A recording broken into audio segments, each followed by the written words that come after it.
All right.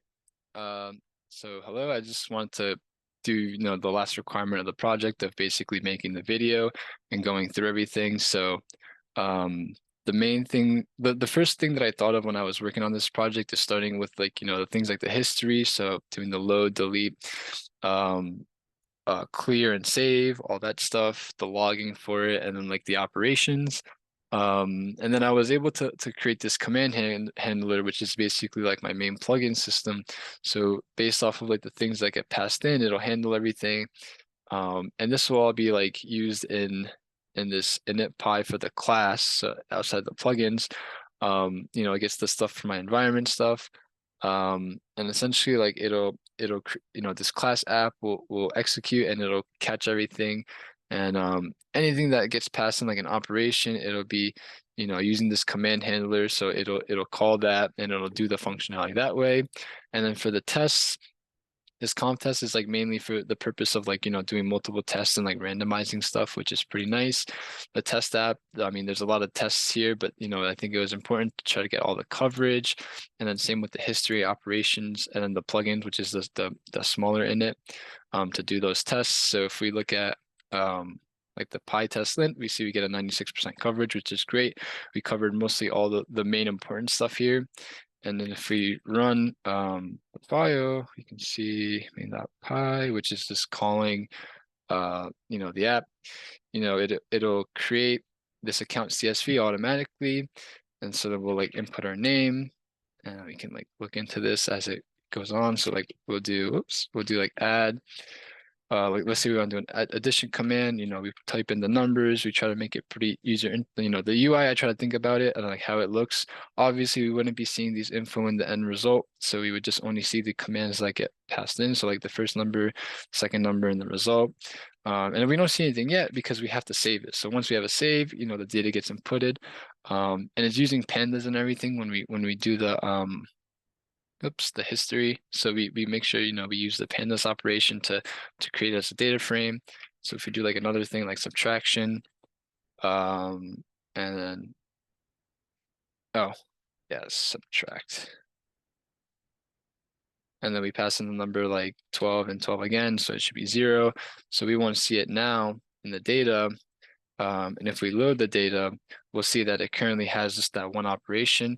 I have the logger also like keep track of that as well because I think it's kind of important to see that. But when we do the save, it'll populate here, and then we do the load. Again, we'll see both results. If we want to delete something, we'll press delete. And then I thought about how to do this, and the main thing that I thought of was just kind of deleting based off of the index that we create. So it should generate the index no matter what. And then let's say we want to delete like 0, so we'll get rid of that one, and it'll have only the subtraction of the 12 and 12. So that was what we'll be left with.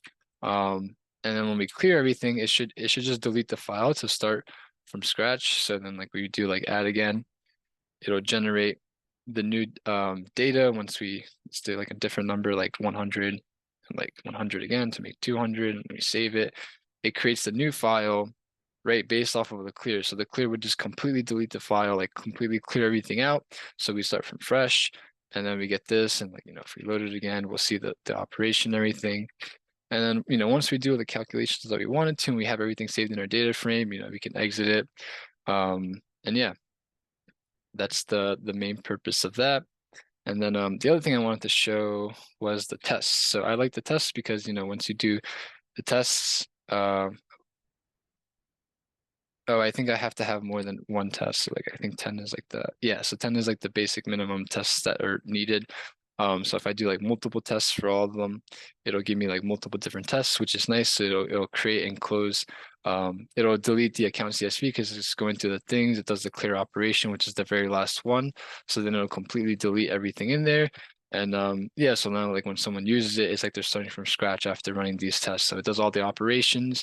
Let me go back to the one with 10 because I think this is too much to go over. But yeah, it'll execute all the plugins, it'll pass those, the divisions, the multiplications. It'll do all these tests, and then yeah, same with the initialization and everything divided by 0. So it'll do all these tests, and then yeah, everything pass. And then the other challenge was figuring out how to get everything to run on the GitHub Actions. So I'll try to go through this quickly again. Um, the main thing I want to test for was the pylon and then the number of records again for the test. So we should see the same amount of tests. So it sets everything up, passes in the environment variables, and then if we go to GitHub, um, yeah, we can go look at it, and then we look into the build.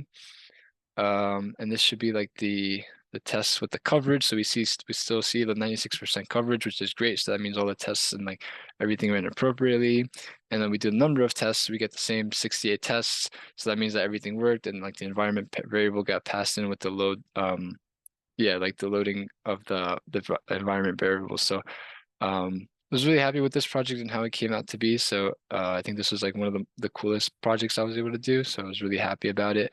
And yeah, and this is like the main. So it's just a very simple, like, just call the app and then start from there. So it just takes the folder and does everything there, which was really great.